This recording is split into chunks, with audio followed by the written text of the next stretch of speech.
Assalamualaikum warahmatullahi wabarakatuh.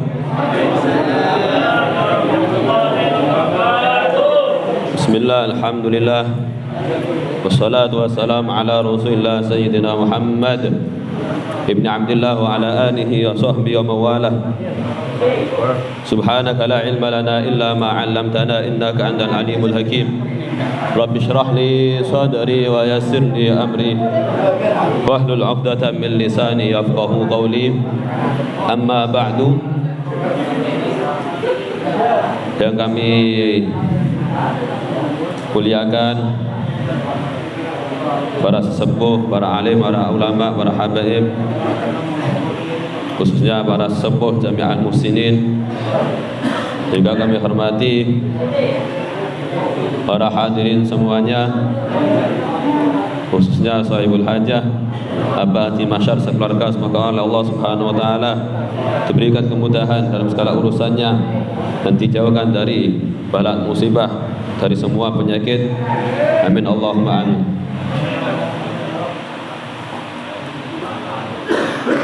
Yang pertama-tama marilah kita panjatkan puji syukur kehadirat Allah Subhanahu wa taala, yang mana Allah Subhanahu wa taala telah melimpahkan kepada kita semua, yaitu nikmat-nikmatnya, nikmat yang tidak bisa kita hitung, nikmat yang sangat banyak sekali. Sejak nikmat iman, Islam, dan juga panjang umur dalam keadaan sehat walafiat. Kemudian yang kedua, salawat dan salam tetap tercurahkan pada baginda Nabi Agung Nabi Muhammad sallallahu alaihi wasallam, yang mana kita semua sangat mengharapkan syafaatnya kelak di yaumil qiyamah. Dan untuk menyingkat waktu, pada malam hari ini sini kami akan membahas tentang keimanan. Al-iman, ya, artinya tidak lain adalah kepercayaan, keyakinan. Alladzina yu'minuna bil ghaibi. Namanya dikatakan orang yang takwa adalah yaitu orang-orang yang beriman terhadap hal-hal yang ghaib. Maksudnya al-ghaib di sini bukan perdukunan, tapi al-ghaib itu sesuatu yang tidak bisa kita lihat oleh mata. Masya Allah, malaikat, hari akhir, hari kebangkitan, surga, neraka, ini hal-hal yang ghaib. Kemudian dalam iman itu ada rukun-rukunnya. Insya Allah semua dari kita hafal semua. Jadi yang pertama, iman, kita percaya bahwa adanya Allah. Kemudian yang kedua, iman kepada para malaikat. Yang ketiga, iman kepada kitab-kitab Allah. Yang keempat, iman kepada para rasul. Yang kelima, iman pada hari akhir, hari kiamat. Dan terakhir, iman atau percaya bahwa ada qada dan takdir Allah Subhanahu wa taala, baik takdir yang baik maupun takdir yang jelek. Ini harus kita imani, harus kita percaya dengan yakin bahwa semua itu ada. Kemudian yang pertama, iman kepada Allah, percaya pada Allah, yakin pada Allah. Ini bagaimana cara kita iman, yakin pada Allah Subhanahu wa taala?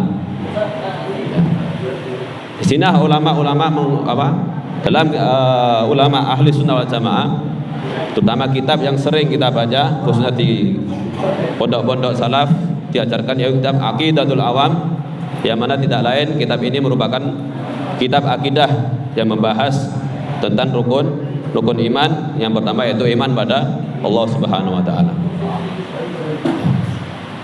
Sebelum melanjutkan pembahasan, di singkat cerita, jadi dalam karangan kitab Aqidatul Awam ini, yang mana kitab ini dikarang oleh As-Sayyid Marzuki,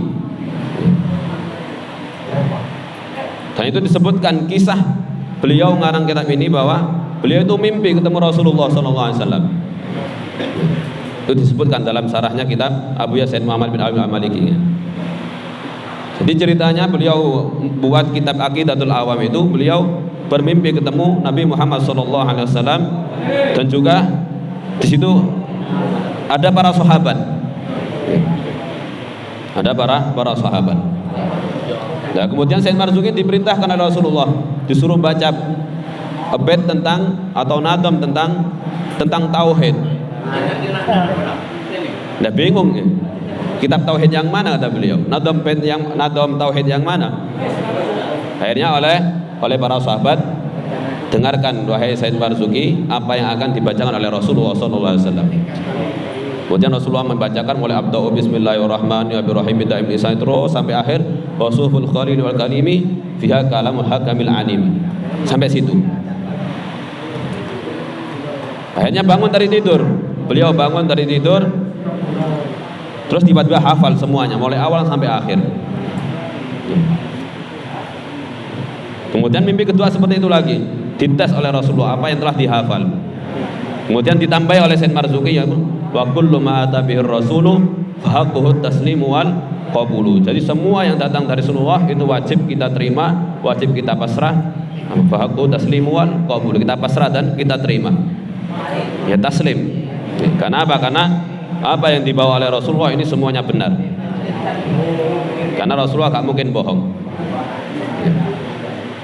Baik lagi tentang iman pada Allah. Terus bagaimana kita iman pada Allah? Nah, secara garis besar iman pada Allah yaitu kita mengimani, kita yakin bahwa Allah Subhanahu wa taala ini apa?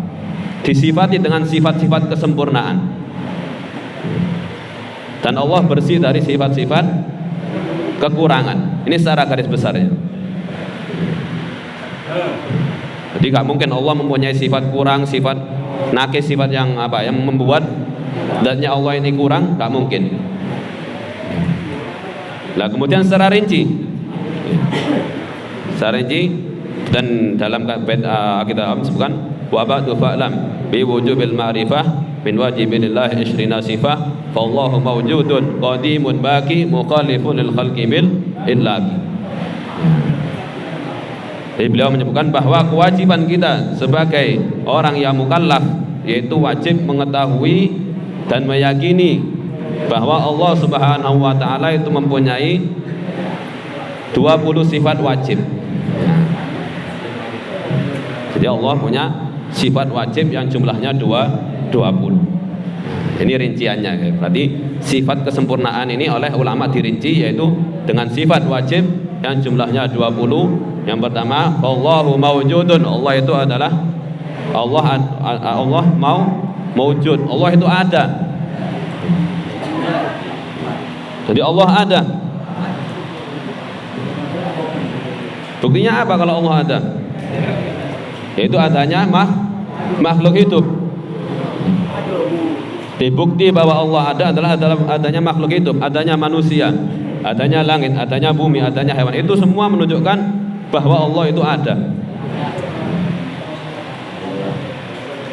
Kita sendiri aja percaya. Barang yang kecil HP ini ya. HP saja kita percaya bahwa ada yang membuat. Gak mungkin HP tiba-tiba ada, gak mungkin. Mic yang saya pakai ini pasti ada yang buat, gak mungkin tiba-tiba ada. Gak mungkin moro-moro ono, gak mungkin. Pasti ada yang buat. Begitu juga bumi, lautan, langit dengan begitu terstruktur. Begitu juga manusia kita sendiri ini dengan susunan organ yang luar biasa mulai atas otak, jantung, hati, ginjal dan semuanya. Ini pasti ada yang buat. Pasti ada yang menciptakan. Maka siapa lagi kalau bukan Allah Subhanahu wa taala. Jadi ini apa? Kita ini sebagai makhluk Allah menunjukkan bahwa kita ini sebagai bukti bahwa Allah itu mawjudun atau wujud ada.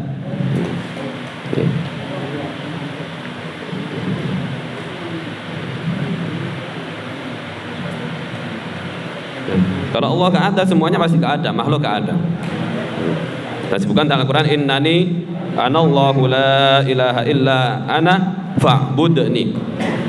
Karena Allah Subhanahu wa taala berfirman, sesungguhnya aku, saya ini Allah, la ilaha illa ana, tidak ada Tuhan yang berhak disembah kecuali saya. fa'budni, maka sembahlah saya, kata Allah Subhanahu wa taala. Jadi makhluk yang ada di bumi, yang ada di langit, semua ini sebagai bukti bahwa Allah itu ada. Gak mungkin bumi tiba-tiba ada, langit tiba-tiba ada, gak mungkin, mustahil. Karena yang namanya sifat wajib itu sifat yang ketidakadaannya itu tidak masuk akal. Lek ono gak masuk akal. Jadi harus ada. Jadi kalau Allah gak ada, gak masuk akal. Bahkan seorang Arabi, seorang Badui, orang pedalaman, sampai ngomong ya, al-ba'rah tadullu alal ba'ir. Kotoran ini menunjukkan bahwa adanya unta. Juga kotoran ini menunjukkan adanya hamir. Terus telapak kaki menunjukkan adanya orang yang berjalan. Maka langit-langit yang dipenuhi dengan bintang, kemudian bumi yang penuh dengan pepohonan, dan juga lautan dipenuhi dengan ombak. Amma tadullu ala shani'il hakimil qadiril alim. Apakah semua itu tidak cukup untuk menunjukkan bahwa adanya Allah Subhanahu wa taala yang mempunyai sifat kebijaksanaan, kemampuan, dan maha mengetahui segalanya? Itu yang pertama. Jadi sifat wajib yang pertama adalah wujud, bahwa Allah Subhanahu wa taala itu ada, dan itu harus kita tancapkan dalam kita benar-benar. Dan yang kedua al-qidam. Al-qidam atau qadim atau al-awwalu. Jadi Allah itu terdahulu. Allah yang pertama. Tidak ada yang mendahului Allah, tidak ada yang menciptakan Allah, tidak ada yang melahirkan Allah. Disebutkan lam yalid wa lam yulad. Allah tidak melahirkan dan Allah tidak dilahirkan.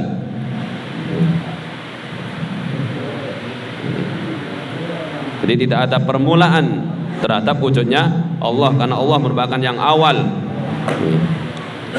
Allah yang qidam, Allah terdahulu. Karena Allah yang menciptakan semuanya. Jadi gak mungkin makhluk ada sebelum Allah, gak mungkin. Wal awwal wal akhir wal zahir wal batinu wa huwa bikulli syai'in alim. Allah merupakan zat yang awal, zat yang akhir, zat yang zahir dan batin, dan Allah mengetahui segalanya. Itu qidam, artinya qidam atau qadim itu sama dengan awal. Jadi tidak ada permulaan pada wujudnya Allah Subhanahu wa taala. Ini Allah yang pertama. Kemudian al-baqa. Al-baqa merupakan kekal. Maksudnya kekal itu adamul inqida' li wujudi. Jadi wujudnya Allah ini terus menerus, gak ada akhirnya.